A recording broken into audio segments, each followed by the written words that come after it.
didn't know about how much of a physical emphasis there was here playing, in terms of demand, in terms of load, right? Because coming from the U.S., there's a big demand on fitness, especially, but I think there's also a lot more S&Cs and there's a lot more who are involved with the team. So the load is, they're very careful with the load. Here it's a pretty high demand all the time throughout the whole season. It's a lot more like just how much you can run, like period. How much you can run and how much you can withhold throughout the week, because it's like training will be hard every day. And here it's you train 5-6 days and then you have a game, right? So it's something I had to adjust to, coming from the US. But as I was telling you before, like for me individually, it wasn't too bad because I was always used to just playing all the time. Growing up, I would go to my trainings in high school. I'd go play with my friends afterwards. I'd go play futsal afterwards. So I was always used to just doing so much. So it wasn't too big of an adjustment. I'd say the biggest change is when you would factor in here all the weather, all the, early mornings. We used to train in a place where we'd train at 6 a.m., and it was far. Yeah. So realistically, how much sleep are we really getting? I would sleep by 9. Yeah. So I was still getting enough sleep, but still though, if you sleep at 9 and have to wake up at 4. Now waking up is like, no matter what, waking up is still the hard part. Yeah. And now it's a little bit different. Now you're training when? 9 to 11 a.m. Yeah. Peak sun's at the highest, but So what do you take? Do you take the heat or do you take that? I wouldn't trade extra hours of sleep. I take the heat and the extra hours of sleep. I'm not trading it for waking up early and even then, like, you're still gonna get the heat in the end, and it's kind of like even worse because you get baited by the nice weather, and then by the end of it, it's just as hot. It always starts out. Training always starts nice. Really nice, and that's like the easiest part of the training as well. When we're like still messing around, warming up, and then once it's hard, it's in the heat. Oh yeah, yeah, that's the worst, and it just feels like. You drink some water, you have a break, you have like a water break, and then once you get back on the field is like where you feel it most. I feel like and then we finish off with 4 corners in the peak heat. Before, especially where we used to play. And I think I've noticed from Filipino coaches, they like to, especially beginning of the season, run a lot. Yeah, it definitely is Filipino coaches because like more emphasis on that with Filipino coaches because we had a German coach start of the season and training was like, if he said it was 1 hour, it stops after 1 hour. And I would actually feel like kind of short, like it was too short. Yeah. But that's maybe because I'm used to the Filipino coaches. I mean, and our coach now, like, they try and be like, today's going to be 90 minutes and stuff like that. But we always go over. Like every time they say, oh, today's going to be an hour, we're like all looking around like that. Like, but an hour. I mean, that's not to say like, this way is better or anything. Exactly. It's just like that's how it is. It's just different, especially coming from, I noticed that from a lot of people that come here to play from other countries, right? It's a little bit different. You get a lot of foreign players like 2 days before the game complaining like, what? Like, why are we doing this like 2 games before the game? Yeah. But I mean, another thing that's part of it, I was used to the high load because I would, individually I would do that a lot growing up. So I was used to that part. But when you factor in all the other parts, like the amount of sleep you're getting because of the early trainings and the heat, one of the things I really had to learn is like just how to take care of my body. When I first got here, I wasn't really taking the right supplements, doing the right things like I'm doing now, hydrating the right way. In my head, I thought like I knew what was right and I knew, I didn't believe in any of the other supplements and stuff like that until I got cramps, which I never knew, like I never really experienced that. And so coming here, so I started taking, electrolytes, Hydrite. They used to pass out Hydrite. I would always say no. Did you believe in vaccines? When I first got here, they'd pass the Hydrite out. And I would just always say, no, sorry, I don't believe in that. But now it's like, now I buy my own Hydrite. As if it's like a political thing. Now I buy my own Hydrite. I buy Pocari every day. I take electrolytes. I take different supplements because I realized how much you need it, how important it is. I mean, at this point, I don't drink anything but Pocari but that's also has its own downside. Like you can't drink Pocari before training. Really? It's so heavy. I didn't. Like one time I drank a 2-liter Pocari before U23 camp. Well, why would you drink that much? Dude, I threw up. No, because I was like, no, because I knew it was going to be hard. So Yeah, this is yeah. probably like something I wish I knew. I Okay, knew the okay. training was going to be hard. So I was like, okay, I got to hydrate, blah, blah, blah. I drank that much, thought I'd be good. I didn't know that it would be heavy. Mhm. So, you know, that I wish I knew this. At the Yeah. end of the session, they handed out an iPad and was like, Mhm. how hard was the session? And I was like, 7. And then they walk away and like 5 seconds later I started projectile vomiting. Damn. And everyone was That's like, disgusting. coach, look, 7. And those sort of things I had to learn as well, especially eating. I think eating, especially when it's a night game, it's still something I'm learning for myself. I don't know when we're playing at 8 p.m. I don't know the right timing for all my meals yet. Yeah, so You know? something I appreciate with our team is they send us nutritional plans Nice. for the day before the game. It tells us when to eat, Oh, that's what good. to eat. That's good. Yeah, so that's like a big help for me. Mhm. I like genuinely, I always follow it. Yeah, for- yeah. Yeah. Because it's hard, especially when you're used to training in the morning. Because we train every morning, and then game day comes and we're playing 8 p.m. So then I'm used to eating just a little bit before training. Yeah. And then eating a lot afterwards, right? Yeah. And that will usually be good.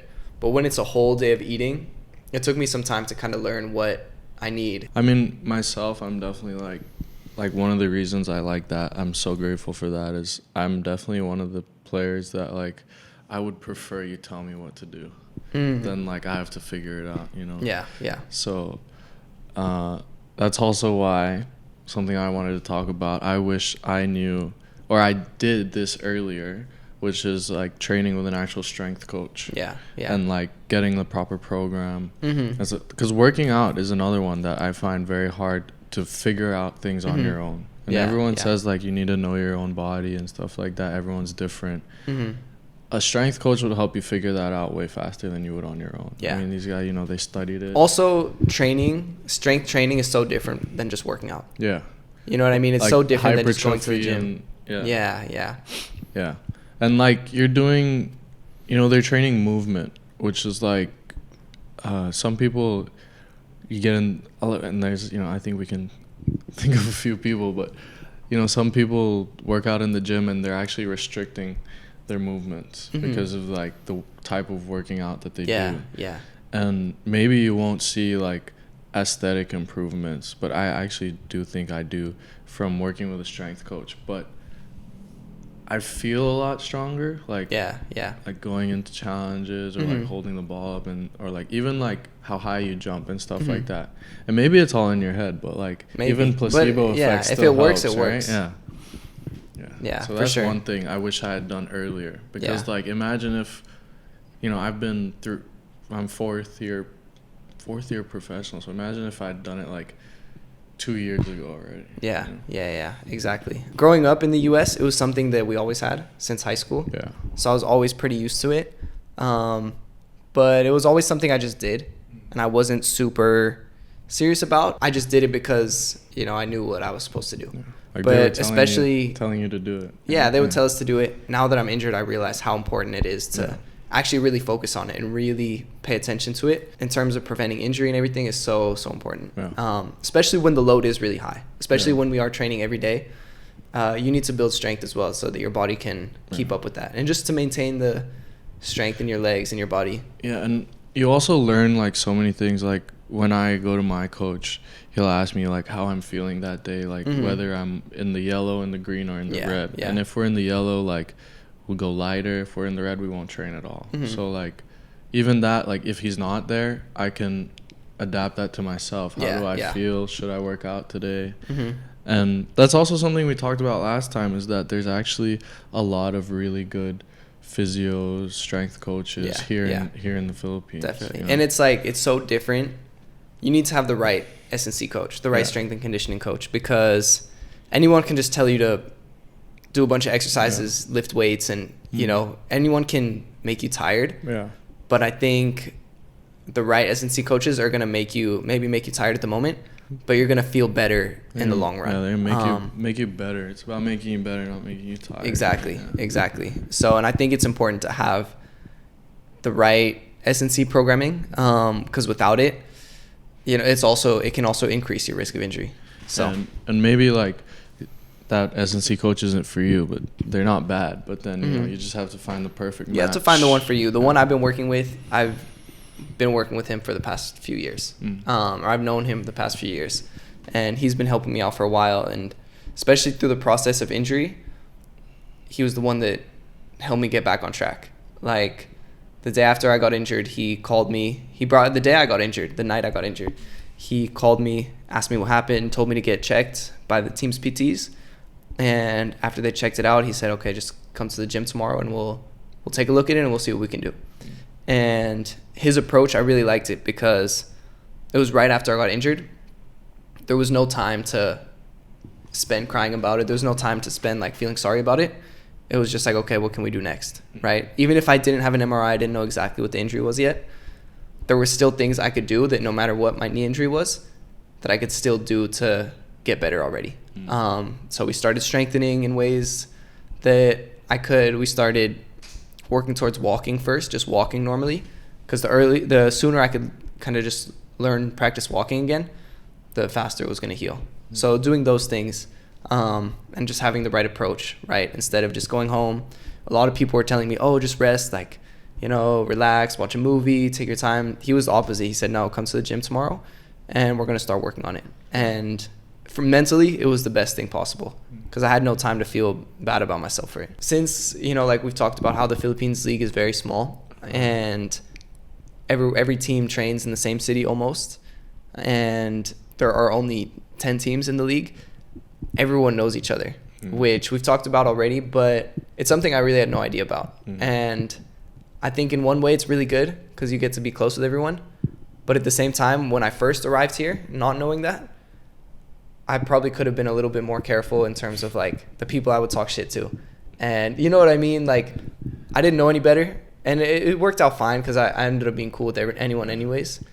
But like, just know if you're going to talk shit, if you're going to be here longer, there's a good chance you become teammates with that person. Pretty much everyone's going to come back around, and I met Chris in open play. Yeah, officially. Exactly. We first met in open play, but then a few months later became teammates. Yeah. Which I didn't expect at all. And there's so many people like that I played against or that I've seen around just out that end up becoming a teammate or a friend of mine. And at first, when I first moved here, I definitely was a little bit more naive. I had a bigger mouth. I would talk a lot more. Yeah. Thankfully, I can separate it. I can separate the game from, off the pitch. But yeah, he talks the most to his friends. Yeah.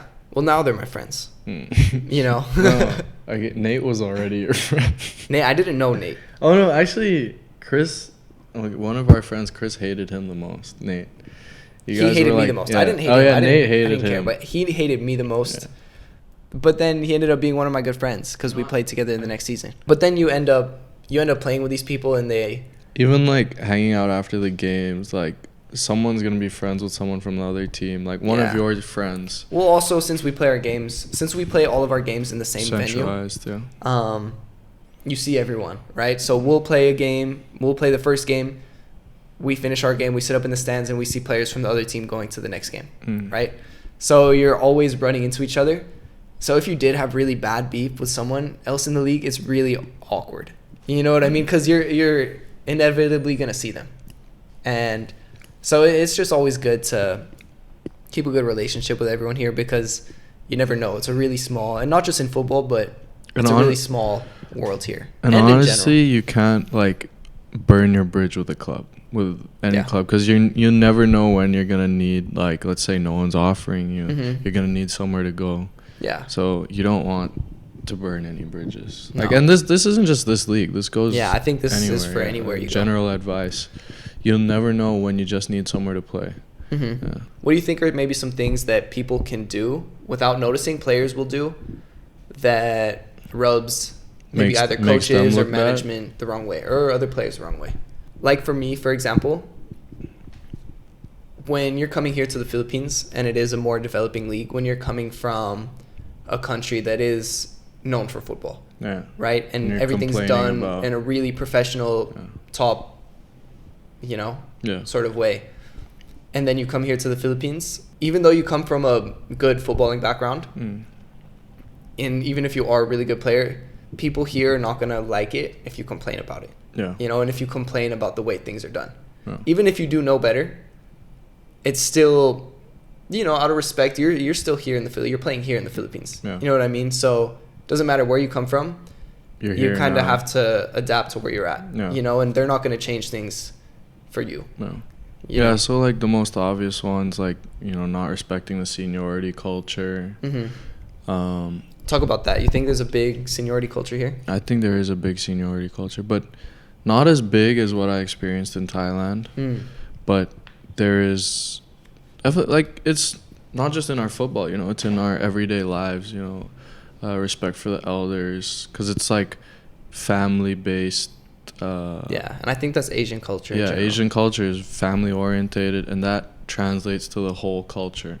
Like in family, we respect the elders. So in the football teams, we respect the elders. Even if this guy is not playing or something like that, if he's been around for 7+ years, yeah, exactly, you gotta treat him like someone that's earned his stripes. You know, that's what it's something we talk about a lot.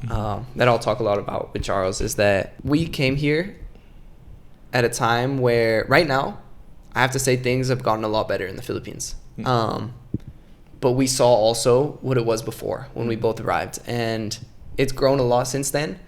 And you just have to know, like, even us, you know, we have to know that even though things aren't always perfect, you know, and any player from any country can say something bad about their league, you also have to understand that there's people that were here before us that have went through so much more for it to be what it is now. Exactly. So, like, we can't act entitled. We can't act like that because there's people that have really been through it, and you have to show respect to those people as well because they were the ones that were able to make it what it is now. Yeah, they paved the way for us. And that's even like, people don't know this, but that's like one of the reasons why Army is such a like prideful team. Yeah. And like, you know, if you try and dribble around Army, they're going to kick the shit out of you. Yeah, exactly. And that's because back then they were one of the pioneering teams of the league. And so there's a lot of pride in that team,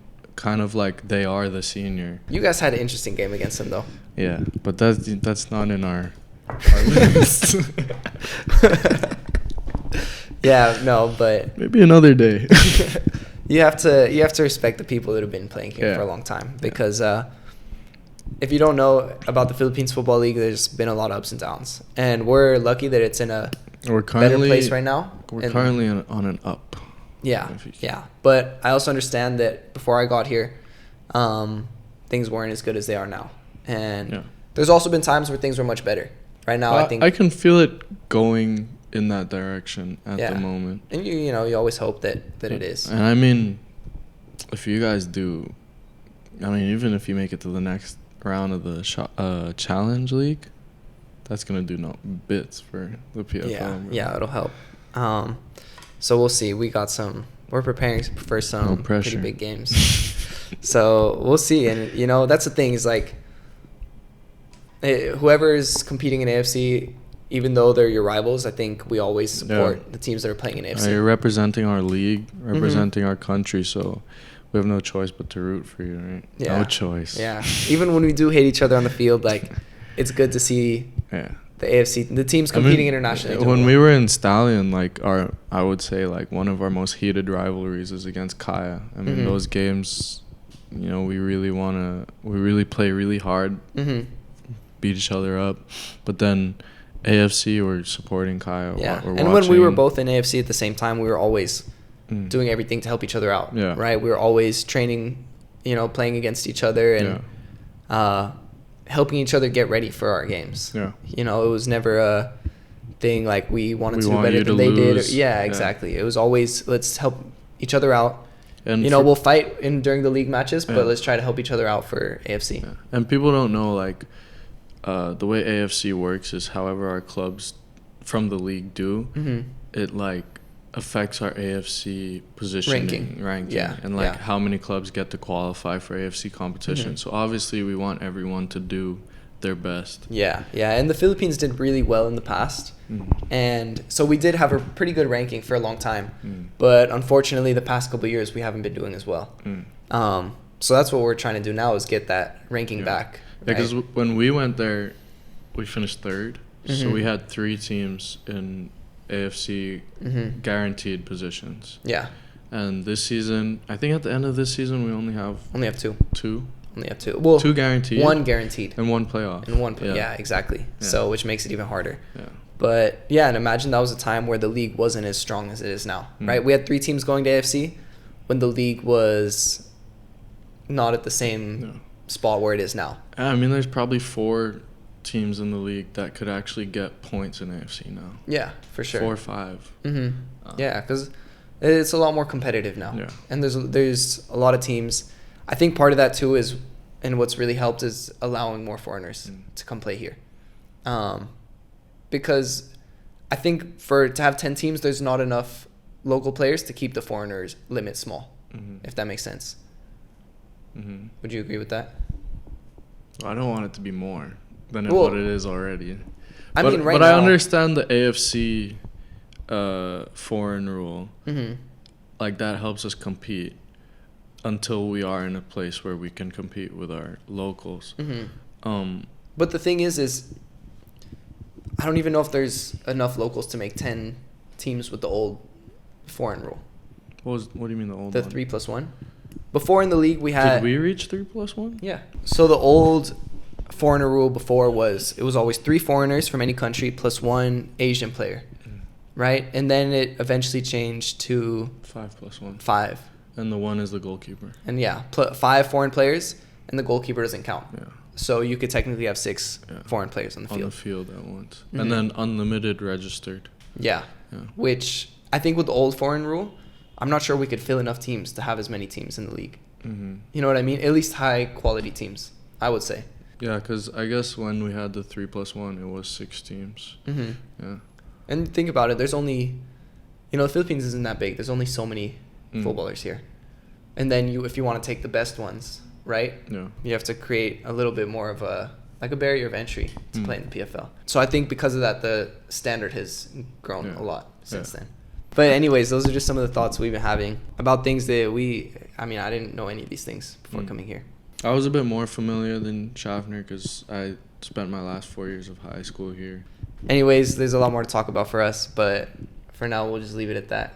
And we'll catch you on the next one. First thing when I wake up, I swear y'all gotta chill. Instead of hitting my phone, asking me for $100 bill.